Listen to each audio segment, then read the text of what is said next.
bonjour. Bon, alors oui, si je suis habillée pareil, c'est parce que je fais deux vidéos en une journée. J'avais envie aujourd'hui de vous parler d'un sujet qui n'est pas très ouais, mais je vais pas non plus pleurer parce que on n'est pas là pour faire chialer les gens au bout d'un moment. Donc je vais vous parler de mon harcèlement sur internet.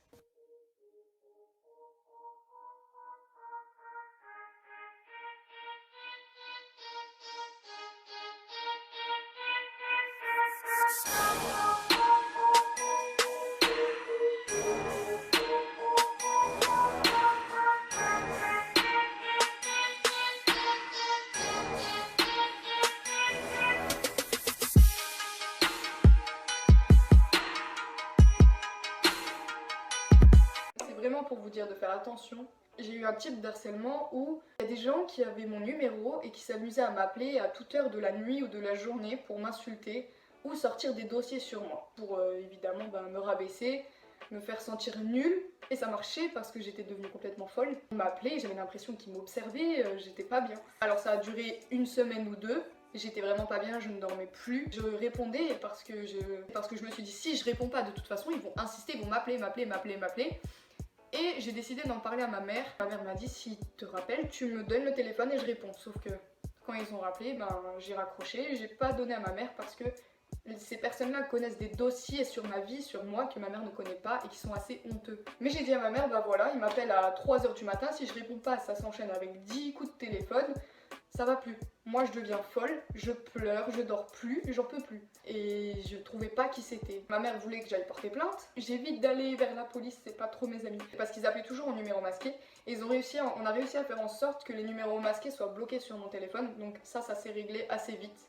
Et j'ai pas eu de nouvelles de ces personnes-là. Après j'ai eu un autre type d'harcèlement. Quand j'ai commencé mes vidéos sur YouTube, il y a beaucoup de personnes dans mon ancien collège, donc école primaire collège, qui connaissaient ma chaîne YouTube, avec qui j'avais beaucoup de problèmes, qui s'amusaient à m'insulter en commentaire, à me rabaisser, à dire ouais tu fais pitié, ça faisait tourner mes vidéos au collège et tout. Il y a un moment aussi où je suis beaucoup partie de YouTube parce qu'au foyer c'était la même chose, dès que je sortais une vidéo tout le monde regardait, tout le monde en parlait pendant une semaine ou deux, en bien ou en mal, mais ça fait quand même chier.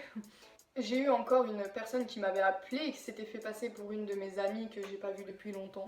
Je savais très bien que c'était pas cette amie parce que elle a pas la même voix. Et du coup, je vais quand même vérifier. Sur Snapchat, j'envoie un message à mon amie, je dis est-ce que c'est toi qui m'as appelé? Elle me dit non. Donc je renvoie un message à l'autre personne qui dit, je lui dis oui, t'es qui? Parce que clairement c'est pas ma pote. Après, elle me donne un autre prénom d'une de mes autres copines. Et je sais que c'est pas elle non plus. Parce que j'ai été aussi lui demander. Et au final, cette personne, j'ai réussi à menacer en disant écoute, si tu continues à m'envoyer des messages, si tu continues à m'appeler et à te faire passer pour une autre personne, ton numéro de téléphone, je le balance sur tous les réseaux sociaux. En disant que tu m'harcèles et que tu te fais passer pour d'autres personnes. Ce que j'aurais pas fait forcément parce que je suis quand même limite respectueuse, même si les gens ne sont pas respectueux envers moi. Donc après, ça s'est terminé. J'ai même pas bloqué le numéro, en fait, j'ai juste dit ça. Et j'ai plus de nouvelles de cette personne. Donc cette personne qui a un iPhone, donc j'ai vu qu'elle avait vu le message, ou qu'il. Et purée. Après j'ai eu un autre type d'harcèlement, là c'est très important. Je vous prie de ne pas me juger comme je ne m'amuse pas à juger les gens. En fait il y a un an ou deux j'ai fait des photos assez compromettantes. J'ai commencé à recevoir il y a environ 2 semaines ou 3 des messages sur Instagram en m'envoyant les photos de moi donc, que j'avais envoyées à cette personne. Donc le compte Instagram était anonyme on va dire, enfin il n'y avait pas de photos, il n'y avait pas de prénom, rien. Qui a commencé à me dire tu m'en envoies d'autres, sinon je balance ça partout sur les réseaux sociaux. Donc là j'ai commencé à stresser, je me suis dit qu'est-ce que je fais, je peux pas en parler, j'avais honte clairement. Je me suis dit non en fait j'ai pas envie de finir encore mal, d'avoir peur et tout, donc j'ai commencé à menacer la personne en disant oui je vais aller voir la police. Ce qui n'a pas marché. Du coup, ce que j'ai fait et la meilleure chose à faire, c'est que j'ai fait des captures de tous les messages et j'ai envoyé ces captures à tous mes amis en leur expliquant la situation. Ils ont tous été lui parler, le menacer, on va dire, entre guillemets, en lui disant si tu supprimes pas ça, on va venir te voir et tout, mais enfin voilà. Ce qui s'est réglé aussi parce qu'après j'ai décidé d'en parler à ma mère parce qu'il a continué à insister en disant que si j'envoyais rien d'autre, il allait tout mettre sur les réseaux sociaux. J'ai décidé d'en parler à mon ex-copain qui lui aussi lui a envoyé un message, qui m'a soutenu, qui a fait en sorte que, qui m'a fait comprendre que c'était pas de ma faute. Et j'ai décidé d'en parler à ma mère parce que ça allait vraiment trop loin, moi je me sentais vraiment pas bien. Et ma mère a décidé de lui envoyer un message et du coup ça s'est réglé. Sachant que ce compte là en plus c'était un nouveau parce qu'il était déjà venu me parler avec 2 ou 3 autres comptes que j'avais supprimés. Donc j'avais pas répondu au message, j'avais directement supprimé jusqu'au moment où là je vois vraiment qu'il a des photos de moi et il me menace. Il me menace, il me fait du chantage. J'ai dit là stop, faut que j'en parle au maximum de gens possible. Non, il faut en parler. On est en 2021 les gars, les nudes c'est limite normal. Enfin c'est plus choquant ce que je veux dire comparé à il y a 2 ans. Je suis sûre que vos amis ou même vos familles ne seront pas là à vous descendre, à vous dire ouais t'es qu'une pute d'avoir fait ça. Non, ils vous aideront, ils vont vous soutenir et ils vont essayer de vous aider. Ils voient les cas d'harcèlement qui se finissent très mal et je sais que les familles et les amis souhaitent tout le contraire pour la personne. Donc n'hésitez surtout pas à en parler. Ce que j'ai fait aussi, c'est que quand j'ai vu que ça n'avait pas trop d'impact sur lui, j'ai été parler à des personnes assez connues de TikTok. Je leur ai envoyé des messages, dont Camille la danseuse. Et je me suis dit, Camille c'est la meilleure personne qui pourra essayer de m'aider et tout.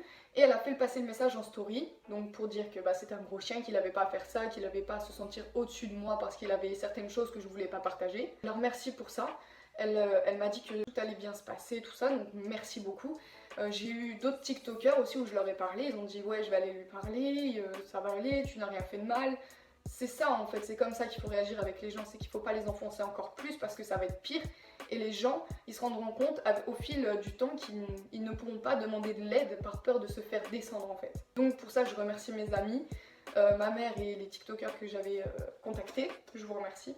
Et j'avais déjà eu ce genre de problème justement il y a 1 an ou 2. Mais la personne n'a pas plus insisté que ça et m'a bloqué, donc c'est parti tout seul. Donc par rapport voilà aux photos compromettantes, donc nude, vous faites ce que vous voulez, c'est votre choix, c'est votre corps, c'est votre vie, mais faites vraiment attention à qui vous l'envoyez. Faites attention à ce que vous montrez parce que c'est vraiment très très très dangereux et ça peut, d'un claquement de doigts, ça peut tout ruiner en fait autour de vous. La première chose que je me suis dit, c'est waouh, il va s'amuser à l'envoyer à mon copain, mon ex du coup, à mon ex-copain, à la famille de mon ex-copain, à ma mère, à mes grands-parents, je me suis dit ça et tout de suite je me suis... Encore mes amis, c'est pas ça qui me choquerait le plus, voilà, mais c'est plus... Je me suis dit non, c'est pas possible. Donc vraiment faites attention et si jamais vous vous faites harceler, que ce soit des nudes ou que ce soit sur les réseaux sociaux, que ce soit à l'école ou dans la rue, mais parlez-en en fait. N'ayez pas peur parce que c'est pas une honte de se faire harceler. Ce qui est une honte, c'est d'harceler des gens. Ce n'est pas votre faute. Vous pouvez en parler pour être aidé. Je vous demande pas d'en parler à un psy parce que je suis passée par là et c'est pas vraiment top. Enfin, d'après moi, d'après mes expériences. Et parlez-en à votre famille, vos amis, votre copain, copine, ils peuvent vous aider et ils vous jugeront pas. Mais en tout cas, moi je sais que dans cette histoire, ma mère ne m'a posé aucune question. Elle ne m'a pas dit mais pourquoi t'as fait ça? Enfin, jamais. Ni mon ex, ni ma mère, ni mes amis m'ont dit mais pourquoi t'as fait ça et tout. Ils m'ont tout de suite dit non mais il est sérieux lui, attends je vais lui envoyer un message. Mais jamais on m'a pas descendu, on m'a pas dit ouais c'est de ta faute, ouais pourquoi t'as fait ça, ouais t'aurais pas dû faire ça. Conclusion de la vidéo, évitez d'envoyer ce genre de choses si vous vous faites harceler ou qu'il y a un début d'harcèlement ou que quelqu'un d'autre se fait harceler, n'hésitez pas à aider ou à vous faire aider, il n'y a vraiment aucun souci. Aidez-les et vous n'hésitez pas à demander de l'aide, d'accord? Vous n'allez rien devoir à personne, c'est juste besoin d'aide parce que sinon vous allez être vraiment effondré, mais autant physiquement que mentalement vous allez être effondré. Alors n'hésitez surtout pas à demander de l'aide, c'est très très important, j'insiste vraiment là-dessus parce que je vois le cas de suicide ou des gens qui sont en dépression à cause de l'harcèlement, à cause du fait qu'ils n'en ont pas parlé. Parlez-en, c'est très très important et on n'est pas là pour juger, il n'y a personne qui est capable de... Déjà il n'y a personne qui est en mesure de vous juger parce que voilà on a tous nos hicks dans la vie, on a tous fait des erreurs, on a tous fait des conneries, on a tous... Voilà, mais il n'y a pas à juger les autres. Personne n'est en position de juger personne. Je vais vous laisser là-dessus. Je vous fais de gros bisous, j'espère qu'elle vous aura plu. Et si tu as besoin de parler, je mets mes réseaux sociaux en barre d'infos. Bisous!